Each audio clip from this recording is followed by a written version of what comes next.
Luis Pérez Soto, consejero nacional electoral. Buen día, bienvenido a Contacto Directo. Buenos días.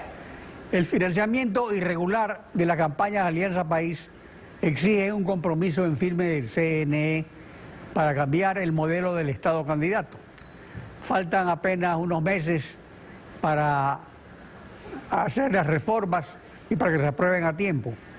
¿Hay ese compromiso en un CNE dividido políticamente? Yo puedo hablar sobre lo que está haciendo mi consejería, sobre las relaciones y los contactos que he tenido con los otros consejeros, fundamentalmente la adhesión del ingeniero Pita en el conjunto de reformas que he propuesto y, sin embargo, ya que ya son de conocimiento de la ciudadanía, conocimiento de los diputados, conocimiento de los diversos estamentos que tienen que ver con el proceso de reformas. El tema central está en este momento en priorizar, en que los legisladores que están conociendo las reformas acepten esa priorización y que reconozcamos el mecanismo más idóneo para llegar a tener todo en segunda discusión antes del fin del año. Usted propone primero hacer una investigación, pero eso lo hace Fiscalía. El tiempo apremia. ¿Vale directo ir a la reforma? La reforma es la consecuencia del conjunto de elementos que estamos conociendo este rato a partir de la denuncia de Rosverde y a partir de la tercera entrega de Majado. Hay varios elementos que hablan sobre la necesidad de cambios urgentes. Primero, los protocolos que existen ahora para, y esto es muy importante, para la revisión de las cuentas que se entregarán en los siguientes días del Consejo Nacional Electoral. Estamos al borde de recibir las cuentas del proceso pasado y estas no pueden ser revisadas bajo los mismos criterios metodológicos y bajo los mismos protocolos. Hay que abrir esa capacidad, obviamente sin afectar la seguridad jurídica y sin afectar aquello que fue instruido a cada uno de los organismos políticos, pero es absolutamente imprescindible que cambien los criterios, sobre todo para descubrir mecanismos que ya han comenzado a implementarse y que estoy plenamente seguro que los partidos, movimientos, los 283 en cada una de las elecciones, es decir, son centenares de rendiciones de cuentas que deben realizarse. Pero adicionalmente también existen otros descubrimientos que deben integrarse. Arroz 3 o la entrega Majado nos enseña una cantidad de elementos de una especie de doble contabilidad que parece que incomoda las rutas con las cuales se está buscando el dinero sucio que pudo haber entrado en la campaña. Esta es una falla sistémica de control al gasto electoral que perfecciona el defectuoso sistema de la partidocracia. ¿Hay el peligro de que el sistema guste a algunos y no lo quieran cambiar y que se sigan retrasando las reformas?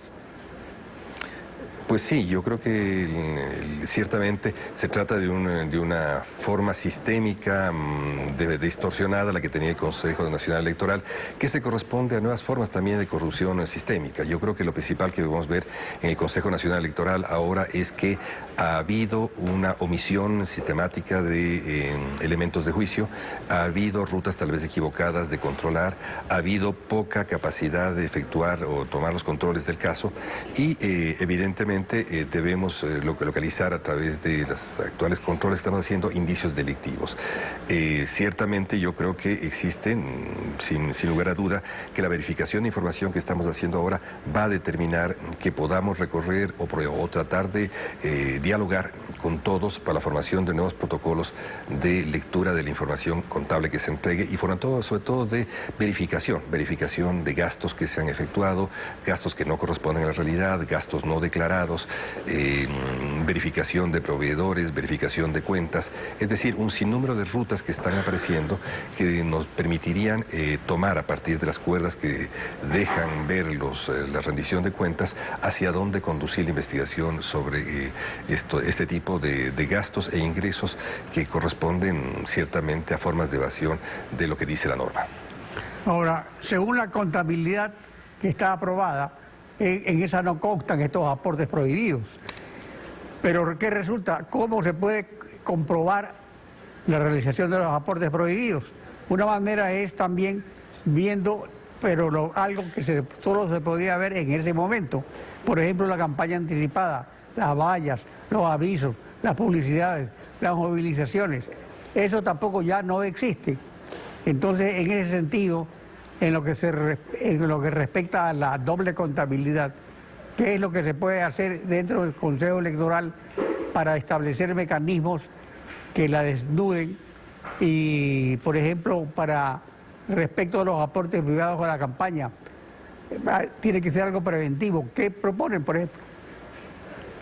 Yo creo que hay que, bueno, yo no cerraría necesariamente el caso de las cuentas, porque las cuentas pueden ser revisadas también en cualquier momento durante 5 años. Existen posibilidades de realizar una simulación de gastos y establecer si efectivamente la contabilidad llegó a los gastos reales, si estos no fueron subvalorados, si estos no fueron omitidos o si estos tuvieron modalidades obtusas de llegar a ocultarlos. Creo que esa posibilidad está presente, es posible de realizarla y yo no dejaría de lado esta reconstrucción de los gastos reales de campaña que pudieron haberse efectuado. Para eso existe la facultad jurisdiccional por parte del Consejo Nacional Electoral. Evidentemente, cuando se prevé el gasto de una campaña, se reúnen los partidos políticos y se diagnostica con ellos, se planifica la modalidad de rendición de cuentas.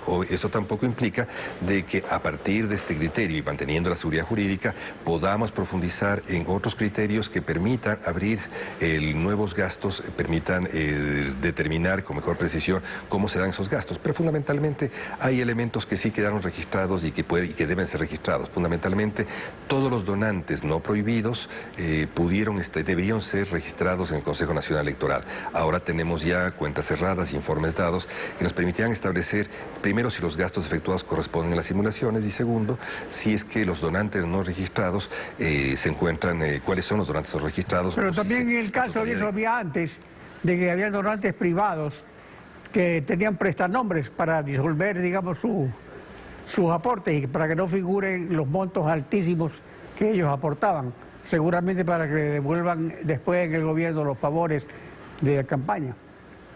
O sea, yo creo que todo eso existe evidentemente. De los mecanismos que hemos detectado, hay un mecanismo que yo lo llamo con cierta ironía cantuña, que es ya no solamente el pedir una contraprestación de donación con obras, sino pedir una especie de suerte de inversión de riesgo global sobre una campaña que pide a cambio el conjunto de la política pública. Este tipo de nuevas modalidades de financiamiento ilícito también tienen que estar presentes.